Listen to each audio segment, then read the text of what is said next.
قرب قیامت کی نشانی اللہ کے محبوب نے ارشاد فرمائی کہ وَأَدْنَا صَدِيقَهُ وَأَقْصَى أَبَاهُ، باپ سے دور ہٹے گا اور دوستوں کے قریب ہو جائے گا۔ وَأَدْنَا صَدِيقَهُ وَأَقْصَى أَبَاهُ، دوست کو قریب کر لے گا اور باپ کو پیچھے کر دے گا۔ دوستوں کے ساتھ رویہ بہت اچھا ہوگا اور باپ کے ساتھ رویہ وہ نہیں ہوگا۔ باپ اگر بلائے گا، کسی کام کے لیے بھیجنا چاہے گا تو اولاد سستی کا مظاہرہ کرے گی، اور اگر دوست بلائے گا تو چھلانگ لگا کر کے بھی اٹھ کے دوڑ کے دوست کی بات سننے کے لیے چلا جائے گا۔ یعنی باپ کی آواز پر نہیں پہنچے گا، دوست کی آواز پہ پہنچے گا۔ باپ کی آرزو ہوگی کہ میری اولاد میرے پاس بیٹھے، میں اس سے بات کروں، تو اولاد کے پاس وقت نہیں ہوگا، مصروفیات بہت ساری ہوں گی۔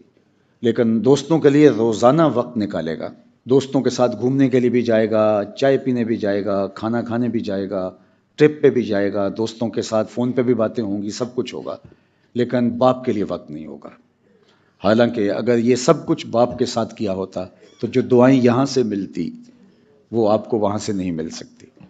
اس کا مطلب یہ نہیں ہے کہ دوستیاں ترک کر دی جائیں، لیکن ترجیح باپ کو ہونی چاہیے، ترجیح دوستوں کو نہیں ہونی چاہیے۔ بالخصوص جب باپ بوڑھا ہو جاتا ہے، اس کی جو سوشل ایکٹیویٹیز ہیں ختم ہو جاتی ہیں، جب تو وہ لوگوں سے خود مصروف ہوتا ہے تو اس کو اتنی ضرورت بھی محسوس نہیں ہوتی۔ عمومی طور پہ جو بستر سے ماں باپ لگ جاتے ہیں، بیمار ہو جاتے ہیں، تو وہ سارا دن گھر کے اندر اپنی اولاد کا انتظار کرتے ہیں کہ شام کو میرا بیٹا آئے گا، اور بیٹا آتا ہے، کمرے میں داخل ہوا، باپ کو سلام لیا، اور ابو کیسے ہیں، اور نکل گیا۔ 10 منٹ وہ اپنے بچوں کے ساتھ بیٹھا، پھر گھومنے کے لیے دوستوں کے پاس باہر چائے خانہ پہ 3 گھنٹے گزار کے آیا۔ جب پھر واپس آیا تو رات 11 بجے 12 بجے باپ کو پھر انتظار تھا۔ تو یہ فرما بردار بیٹے کی بات کر رہا ہوں، نافرمان تو اولڈ پیپلز ہوم میں چھوڑ آتے ہیں، یہ فرما بردار جو کہلاتے ہیں یہ ان کی بات ہے۔ دوبارہ آیا اور پھر آنکھوں میں نیند چڑھی ہوئی تھی تو کہا کہ صبح دفتر بھی جانا ہے، اچھا ابا جی السلام علیکم، اور پھر اپنے کمرے میں چلے گئے۔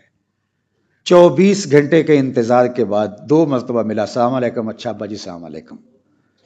جس کی سوشل ایکٹیویٹیز کو، جس نے اپنی جوانی اس پہ لگائی تھی، جس نے اپنی زندگی کے روز و شب اس پہ لگائے تھے، جس نے ساری کمائی اس کے نام کر دی تھی، آج اس کے لیے وقت نہیں ہے، اور یہ قرب قیامت میں ہوگا اور آپ اپنی آنکھوں سے دیکھ رہے ہیں۔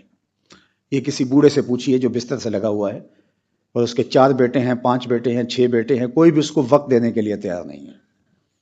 بیٹے بیٹیاں بھی آ کے اس کے پاس نہیں بیٹھتے، دوسری جگہ پہ بیٹھ کے آپس میں گپ شپ لگاتے ہیں، حالانکہ وہ بعض کا چپ بیٹھا ہوتا ہے اور ان کو خوش ہوتا ہوا دیکھ کے خوش ہو رہا ہوتا ہے، لیکن اس کے باوجود بھی اولاد اس کمرے میں اس جگہ پہ بیٹھ کے گپ شپ بھی نہیں لگاتی، اور وہ تھوڑا سا الگ ہو کے بیٹھ جاتی ہے۔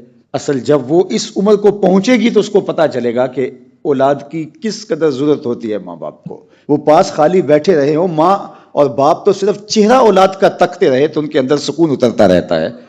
وہ دوائیاں فائدہ نہیں دیتی جو اولاد کا چہرہ فائدہ دیتا ہے۔